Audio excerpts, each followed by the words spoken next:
E aí, gente, tudo bom? Eu sou Maria Eduarda Dantas, eu sou parte da equipe de CP Unificada desse semestre e hoje eu tô com a super tarefa de apresentar para vocês o texto Racismo e Sexismo na Cultura Brasileira, de Lélia Gonzalez. Bora lá?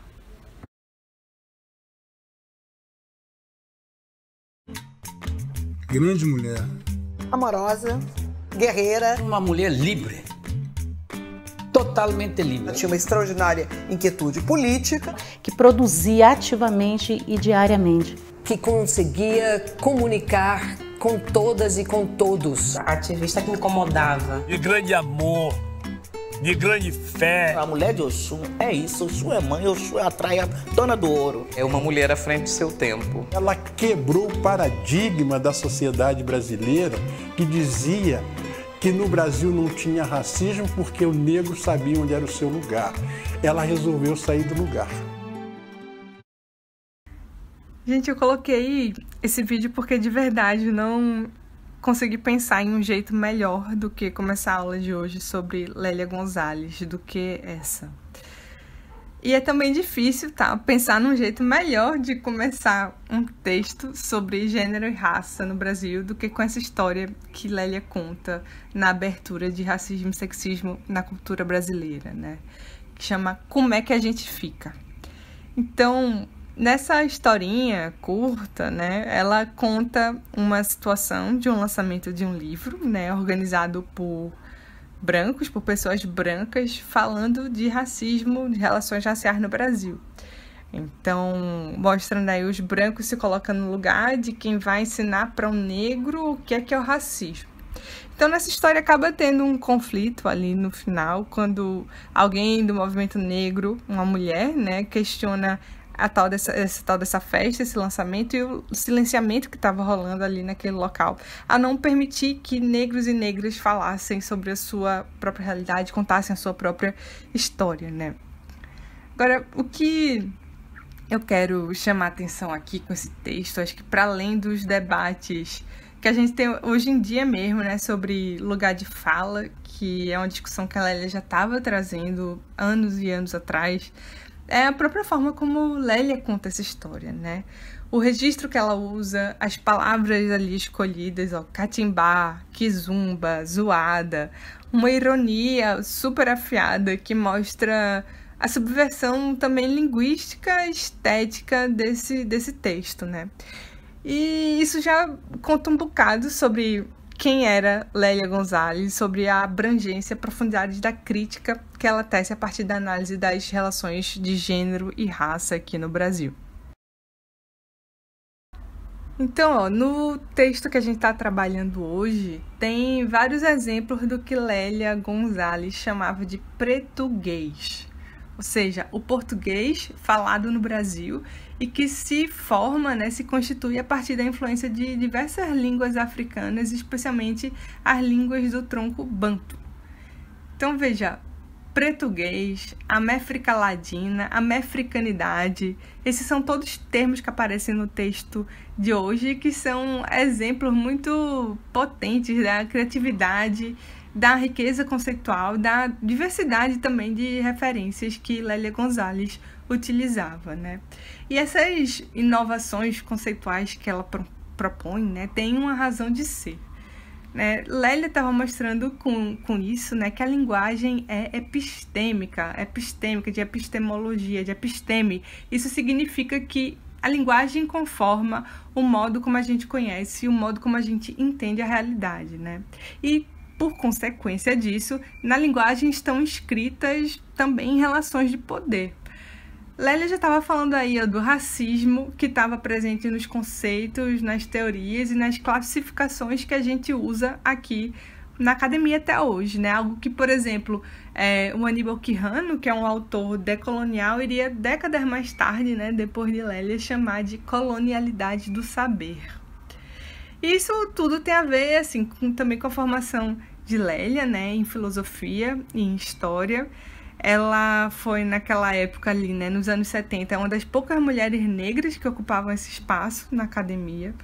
Participou também bem ativamente da organização do Movimento Negro do Brasil, por meio, por exemplo, da fundação do MNU, que é o Movimento Negro Unificado, que começou aqui em 78.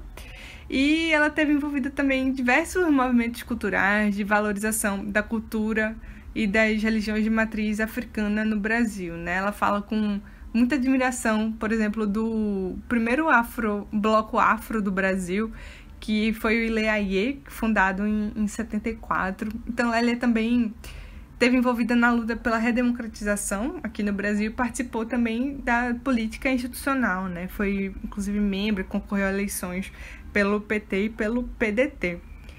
Hoje, Lélia é reconhecida como um expoente do feminismo negro dentro e fora do Brasil.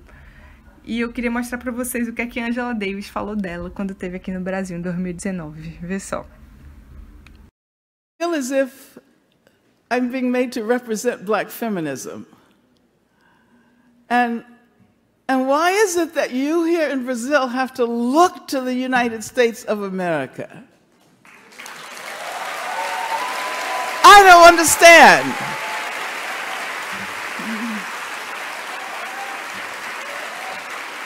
I mean, I think I've learned more from Lélia Gonzalez than you would ever learn from me.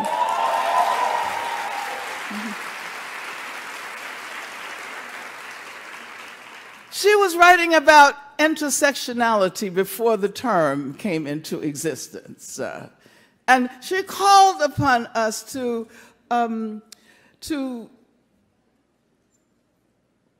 develop new identities, new political identities.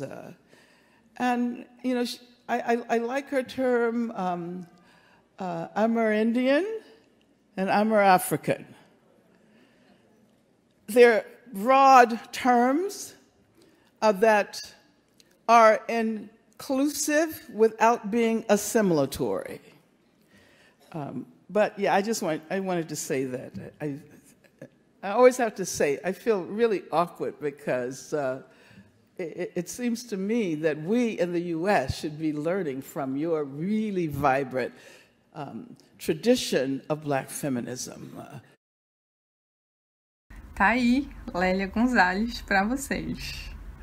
E tem um negócio, gente, que é que achar que o que Lélia estava produzindo, estava escrevendo, só é importante para quem é mulher, ou para quem é negro, ou para quem é uma mulher negra, é um equívoco tremendo. Lélia é uma autora que está ainda inserida em vários debates amplos, abrangentes e muito importantes, como a própria formação do Brasil, né? A experiência do capitalismo aqui na periferia, né? Na modernidade, fora dos centros, a questão da colonialidade do saber, ou seja, denunciar e identificar, apontar como o que a gente produz como ciência e na academia reproduz essas desigualdades sociais estruturadas e aí necessariamente o racismo, o sexismo, né? A nossa ideia, a noção e os limites da nossa democracia, o que a gente acha o que é justiça, né? E como a gente tematiza a desigualdade na nossa sociedade. E a própria ideal ali, né, do panafricanismo e todo o movimento de descolonização que estava rolando ali nos anos 70, quando ela estava escrevendo, né? Então, acho que o que eu queria falar aqui e dizer que é muito importante, que é a crítica de Lélia é um contraponto fundamental ao que esses grandes intérpretes, né, do Brasil estavam dizendo, né, como o Gilberto Freire, o Sérgio Buarque de Holanda e o Caio Prado Júnior, né. Lélia descentra esse debate que eles estavam tendo ali, né, de uma narrativa assim endógena que busca por uma especificidade, uma autenticidade brasileira e está pondo esse processo de formação nacional num quadro mais amplo de estruturação da nossa sociedade, da sociedade moderna, como uma sociedade capitalista e que foi e continua sendo, né, marcada e constituída por um processo de colonialismo e de escravidão. E em Lélia tem uma crítica também assim forte, importante às teorias de justiça social e de desigualdades, né? Então, Falando do racismo, falando da situação e da experiência da mulher negra, Lélia evidencia que não é só a partir da classe que se estruturam desigualdades sociais, né? Mas que a divisão capitalista ali do trabalho, né, se desdobra também em uma divisão racial e uma divisão sexual do trabalho, na qual as mulheres negras se reservam os lugares sociais e as funções com menos prestígio, com menos valor. E isso já dá para entender também por que ela é tão importante para a gente entender a nossa democracia e os seus limites, né? Então, o ideal de igualdade formal que é colocado, né, como fundamento aí da democracia, como a própria história da democracia na modernidade, que a gente narra ainda até hoje, como fruto dessas grandes revoluções liberais do século XVIII, tinha ali como seu outro lado, né, seu contraponto, a colonialidade e a escravidão. Mas, Lélia se insere em todos esses debates a partir de uma chave de análise específica, que é a das relações de gênero e raça aqui no Brasil, né? Então, ela toma a mulher negra como ponto de partida. É uma perspectiva, né, um método analítico que hoje a gente chamaria de interseccionalidade, né? Um termo cunhado, tenho certeza que vocês já ouviram, mas um termo que foi cunhado no final dos anos 80, né, pela Kimberlé Crenshaw. E essa ideia de interseccionalidade significa que a experiência da mulher negra não é um simples somatório, uma adição das opressões ou das desigualdades que mulheres brancas sofrem junto com o que homens negros sofrem, né? As mulheres negras sofrem sim com o sexismo e com o racismo, né? Mas isso as afeta de modo específico e de um modo, de formas, com dinâmicas que só podem ser enxergadas quando a gente tira a mulher negra da margem e coloca ela no centro da análise. Né? E tratando desses temas, Lélia vai mobilizar discussões que são relevantes para a história, para a filosofia, para a crítica cultural, para a economia, para a ciência política e por aí vai, né? Separei para vocês um trechinho que Lélia fala sobre a representação da mulher negra no audiovisual. Olha aí. Lélia, sim, a mulher negra no cinema, na televisão e no teatro, existe uma dificuldade, uma diferença. Claro que existe, claro, uma diferença bastante forte, né? Que reproduz tranquilamente, né, as desigualdades raciais e sexuais existentes na sociedade brasileira, das quais, a meu ver, a mulher negra é o grande foco, tá? É nela que se concentram esses dois tipos de desigualdade, sem contar com a desigualdade de classe, desigualdade social, né? E o que a gente vai perceber é que na nossa sociedade, quer dizer, as classificações sociais, no caso, a racial, sexual, né? Entrando aí também, fazem da mulher negra este ser assim, né? que é objeto dos mais sérios estereótipos existentes na nossa sociedade. Nesse texto que a gente está trabalhando hoje, especificamente, Lélia se afasta de análises mais assim socioeconômicas das relações de gênero e raça, né? Em vez disso, ela constrói um argumento com base na psicanálise.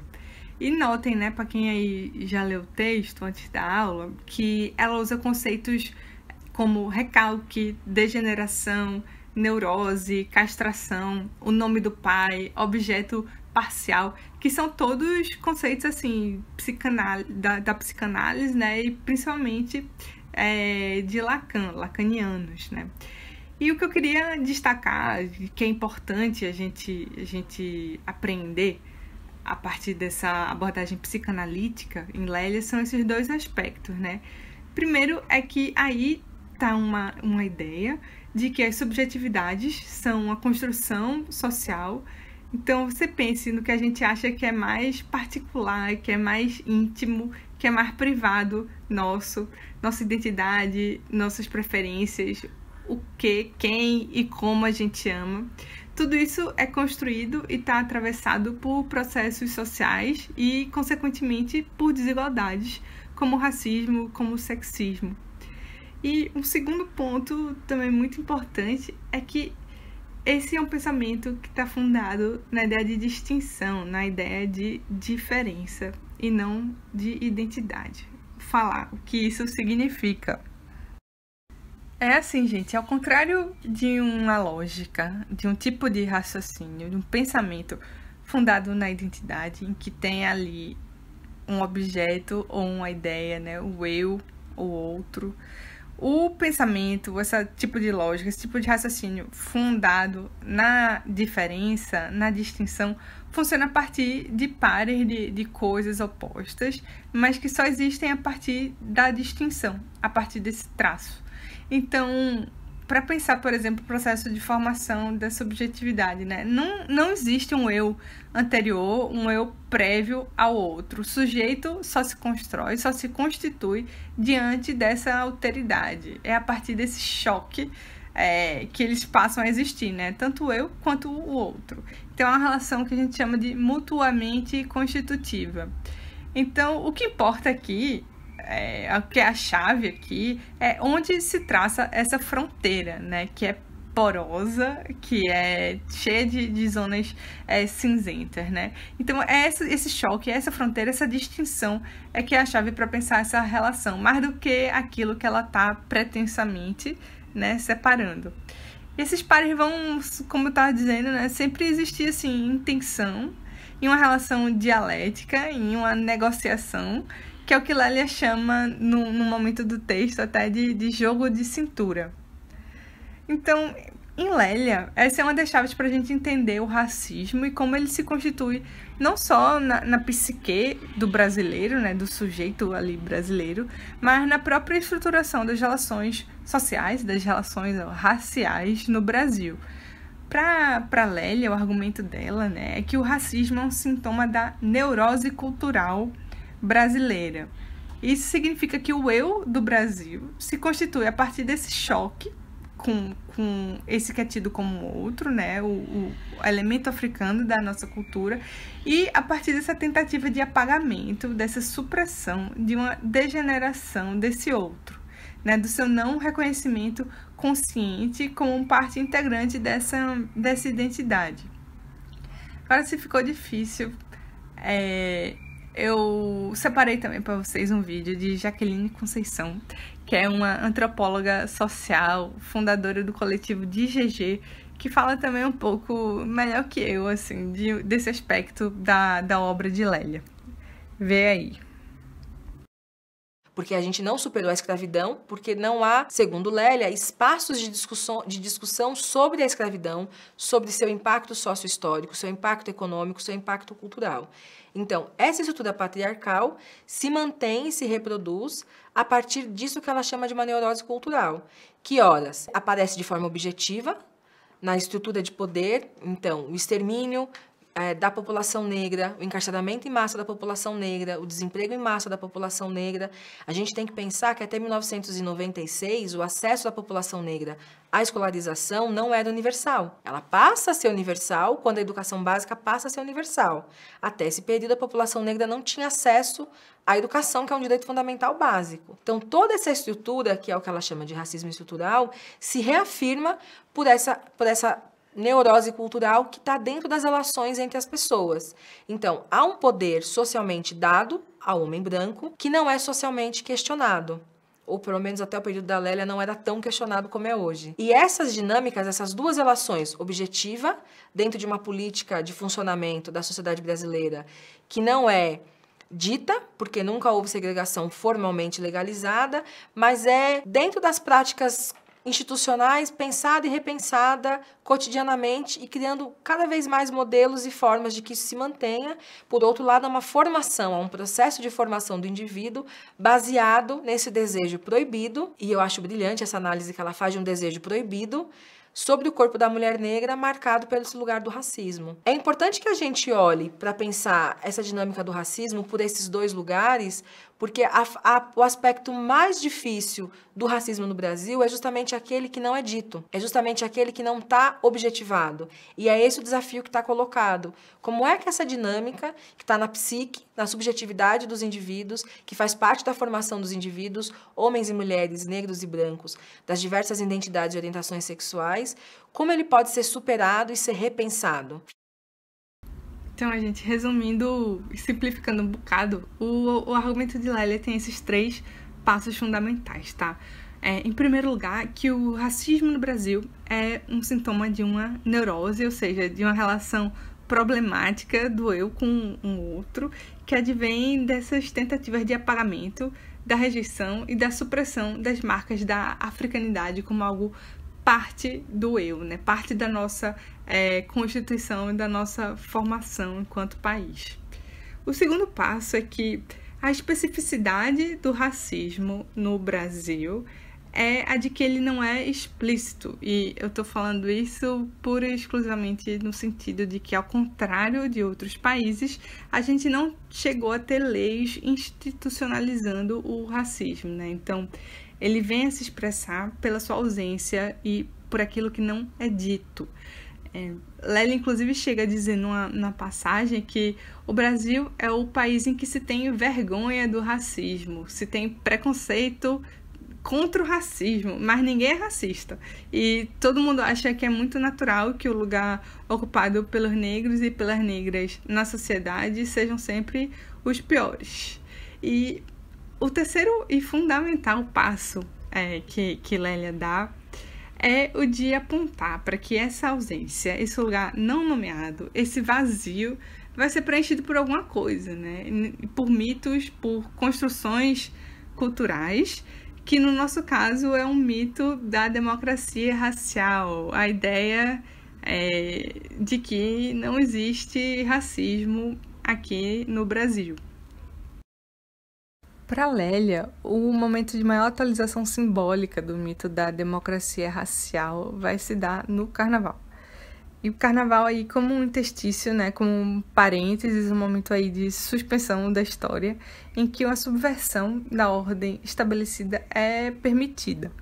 Então é no Carnaval que a gente vai exaltar, que a gente vai valorizar, que a gente vai celebrar com uma coisa nossa, uma coisa aí comum, tudo aquilo que no resto do ano todinho é rejeitado, é desprezado e suprimido. Para mostrar isso, eu separei um trecho de um documentário chamado Ori, que fala um pouco, né, em um dos momentos dessa inversão do Carnaval. Veja só. Eu passo o ano inteiro dentro do Candomblé.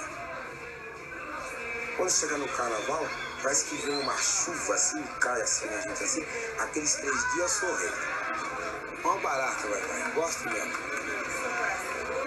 Tudo aquilo, uma coisa que machuca, dá alegria, faz um montão de coisa. Vai, a gente foge pra se esconder, não é, né? E lá a gente encontra uma comunidade, encontra uma nação, uma vez por ano, né? A gente encontra um portão aberto e foge. Isso é a verdade.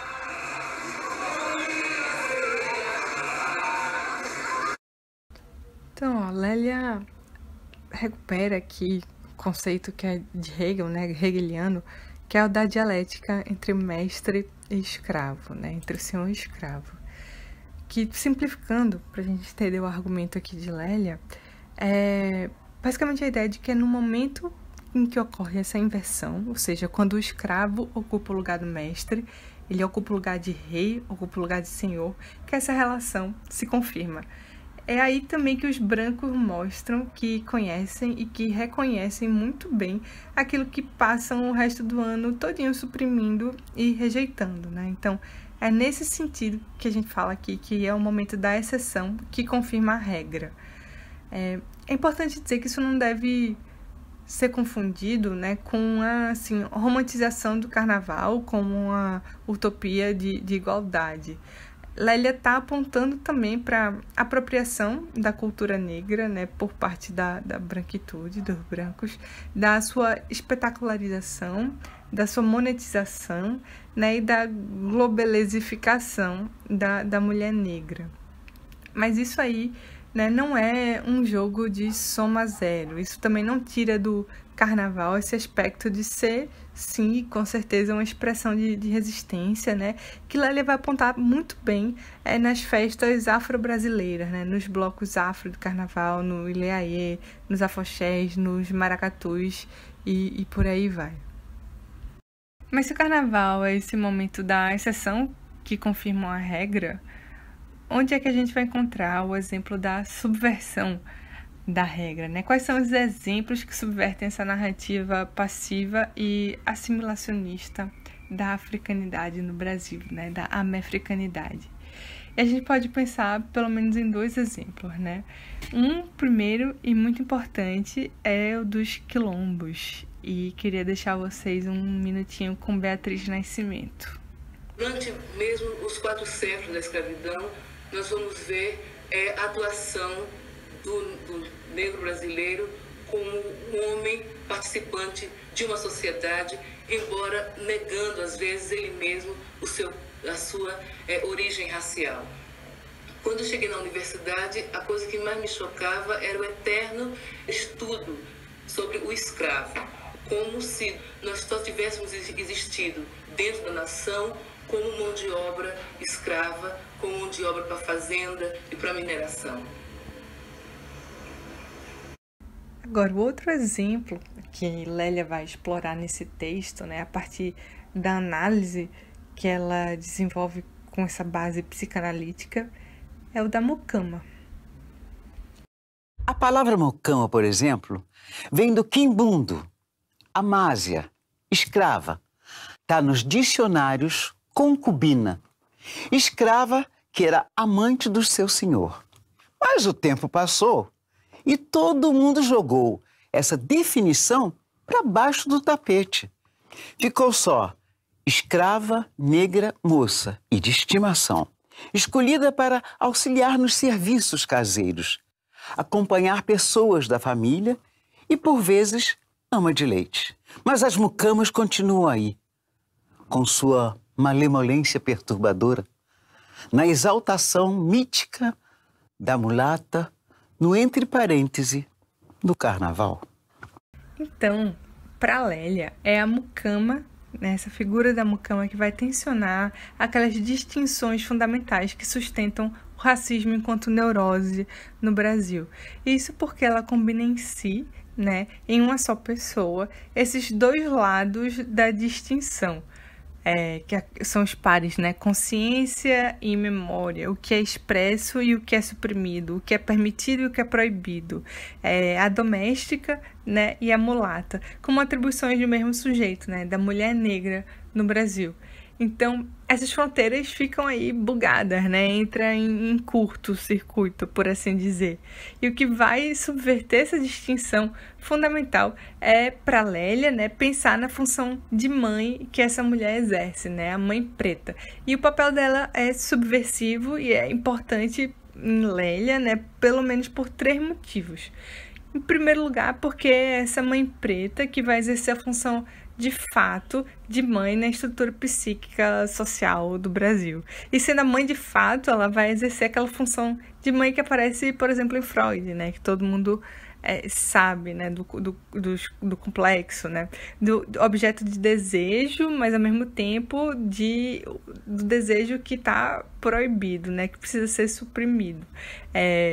Mas ela também é mãe, não só nesse sentido aí metafórico, mas no sentido também bem concreto de, historicamente, né, tradicionalmente, ter sido reservado às mulheres negras a função do cuidado, né, a função de educar e de criar as crianças brancas, e por meio dessa tarefa ela foi capaz de transmitir valores, crenças, linguagens, né, elementos aí da cultura africana, né, que é o exemplo que Lélia traz desde o começo aí do português, né.